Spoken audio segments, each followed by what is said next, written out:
Hi, my name is Alexei Kuchuhurny. I am from Ukraine, and I am studying computer engineering at OSU. In this project, I was responsible for the LCD display, the microcontroller, and the code block. My name is Logan Stewart. I'm from Dallas, Oregon. I am studying electrical engineering with a focus in power systems and renewable energy. For this project, I was responsible for LED matrix, parity, and as well as the enclosure. And I'm Stephen Laughlin. I'm from Tigard, Oregon. I'm studying electrical engineering with a focus on power systems. I was responsible for the battery system and the voltage regulator and the user interface. This project of ours is called the Interactive DRAM Demonstrator. And in this video, we will discuss an overview of the need for the project, as well as our engineering requirements, our block diagram, and our design, as well as a demonstration of the project.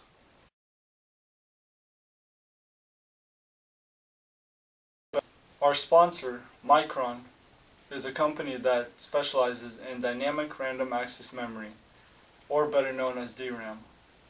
Micron wanted us to build them a teaching aid that would help teach people what DRAM is and how it is used in the computer. In order for this device to be an effective learning tool in a classroom environment, it needed to be handheld, it needed to be portable, it needed to be battery powered, and it needs to effectively demonstrate all the different functionality that DRAM has. Although there are many ways to show how DRAM works, there is yet to be made any device that shows a hands-on approach to how demonstrating DRAM.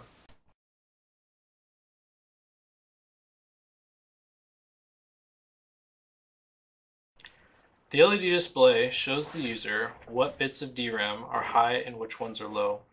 They are arranged in an array or matrix so that they can be lit one row at a time to reduce the amount of input pins needed for the board. The cycles are performed fast enough to allow for all of the rows to appear on at the same time. The parity LEDs at the bottom and right are used to indicate if the sum of that row or column is odd or even. This is used to find bits of information that may have an error and can be used to correct it. Both the LED display and the parity block were placed on the same PCB, which is connected to the microcontroller and the voltage regulator. The enclosure was designed originally to be 3D printed, but was then redesigned to be laser cut from plexiglass in order to save cost. One of the unique features of the case is the light tubes that are used. Acrylic tubes are mounted to the inside of the lid, which bring the light from the LED board inside of the case to the outside for the user to see. The enclosure has several ventilation holes to allow for cooling so the device does not overheat when used for extended periods of time. The microcontroller that we went with was the BeagleBone Black. The reason we chose this particular microcontroller was because of the amount of input and output pins that it offered. The microcontroller interfaces with the LCD screen, the LED matrix, and the user push buttons. The LCD screen that we chose is one made by Adafruit. It is a 16 by 2 character display. The reason we chose this LCD display was because of the code libraries that supported it, making it easier to program. The code was written in Python. We chose Python as the programming language for this project because of its simplicity and versatility. The code is broken down into two main sections. The first section is the user interface menu, with 4 inputs, up, down, enter, and back. The user can maneuver and select every available option of the device.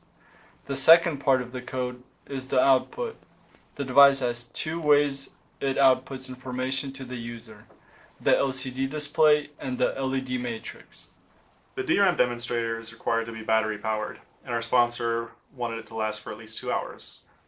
We looked at the projected amount of current that all the components in our project was going to draw, and we decided to go with a 5,000 milliamp hour battery to make sure we could last well over 2 hours.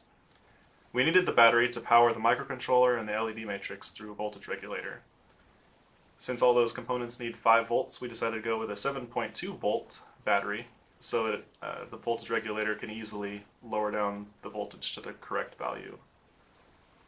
Since the battery voltage is inconsistent, we needed a voltage regulator to regulate the power coming from the battery and give us a constant 5 volts output to power the microcontroller and the LED display.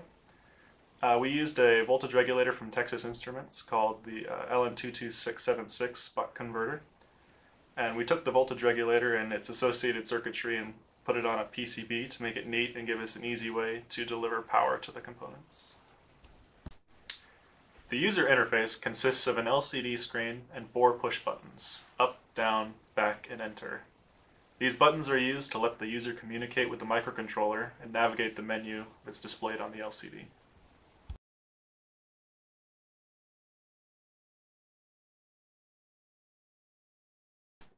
The device will have an 8x8 matrix of LEDs viewable from a distance of at least 3 feet away. The LED matrix is a clear visual representation of what DRAM is, and it can clearly visualize to the user which bits in the registers are high and which bits are low.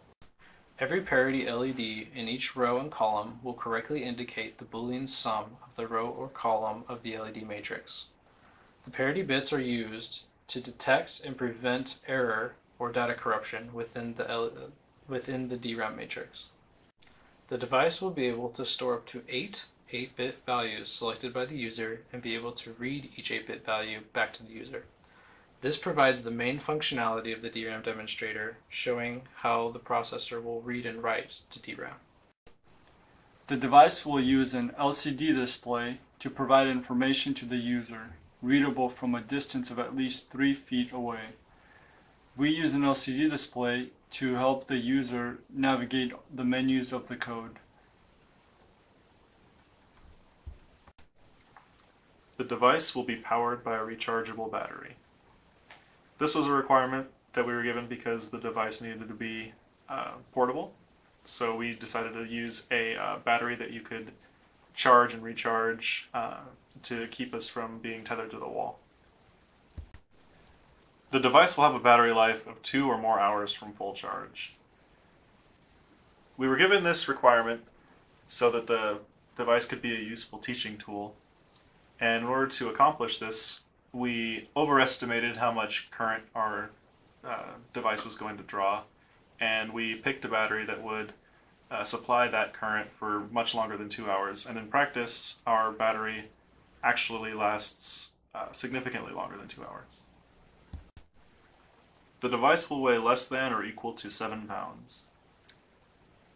The requirement was that this device should be easily portable and lightweight, so that we could easily move it around from location to location while you're using it as a teaching tool. In order to do this, we paid special attention to the materials that we chose to build the enclosure out of, and made sure that we use nothing but lightweight material. The device will be understood by 90% or more college students after reading the manual. This is a test of how user-friendly this device is to use. So what we did is we made a user manual, and we went to 10 different college students and we gave them the user manual, and we gave them a test that we wrote over the manual, and we allowed them to answer the questions. And if we could get 90% of the students to get at least 90% correct on the quiz, then we consider this passing. Our student pool got at least 90% of them got 9 out of 10 right on the quiz.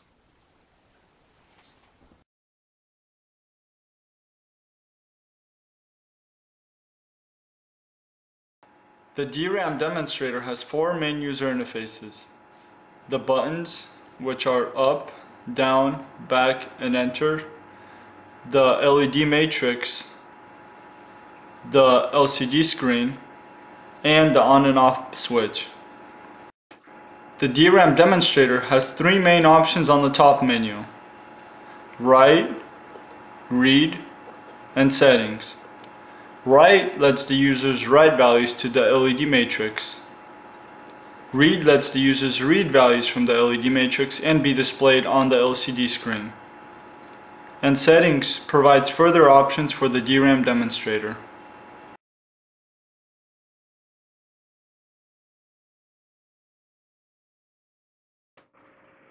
First, we're going to write the first value to the LED matrix. So we're going to choose the write menu and hit enter. Then it's going to ask us for 2 hexadecimal numbers. We are going to choose A and 7. hit enter. Now it's going to ask us to choose a row. We'll just choose row 2 and hit enter. As you could see, the first 4 bits are the A and the last 4 bits are the 7. And the green rows are the parity bits, and they are correctly displaying odd or even, and in this case everything's odd, so they are all lit up where the red LEDs are lit up. Now we're gonna put in a second number. So again, we're gonna go find the right menu, hit enter, and for our second number we'll put in 6 and 1. Again, it's gonna ask us which row we want to put it in. We're not gonna put it in row 2 because then it's gonna overwrite our A7. So we will choose row 5. Again, you could see that the parity bits updated, and now because this row is odd or even, the green LED, the parity bit, is not lit up, while this one now became odd, and so it is lit up. And for our last number, we're gonna put in F0. So we're gonna go and find F and 0. And for the row, we're gonna put it in row 8.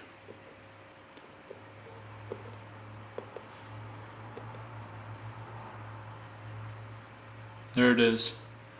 As you could see, now this first row became, now there's 2 bits there, so the parity bit is off because now it's even.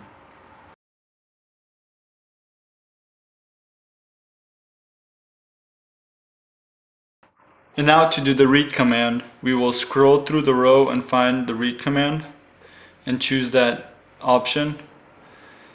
And now now it asks us for a row to read from, and we're gonna choose row 2 because we have data written in row 2, and it tells us that it's A7, which that is correct.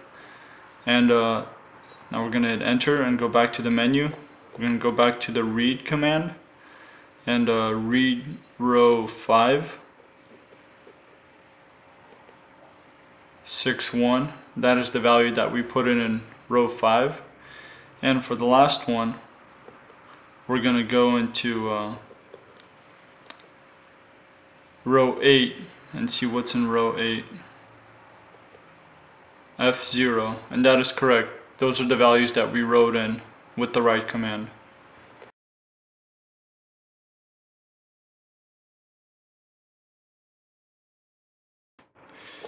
In the settings menu, we have an auto refresh and a quick refresh routine.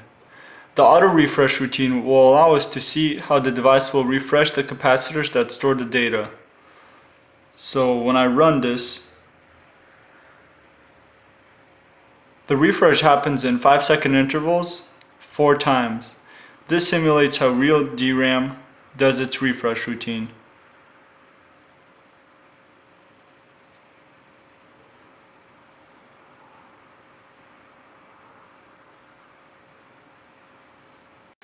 The quick menu will also allow us to see how the capacitors that store the data get refreshed. But now in this case, the user will have to do the refresh. So it's in 5-second interval timer, but now the user has to press enter before the timer runs out to 5 seconds, or else he will lose all his data. So as long as I press enter before it reaches 5 seconds, I will keep my data. But as soon as I don't press enter, I'm going to lose all my data and everything will be wiped. As you can see, I've lost all my data. So now if I go and read from row 2, where I used to have data, data is nothing, it's 0, 0. There's nothing there.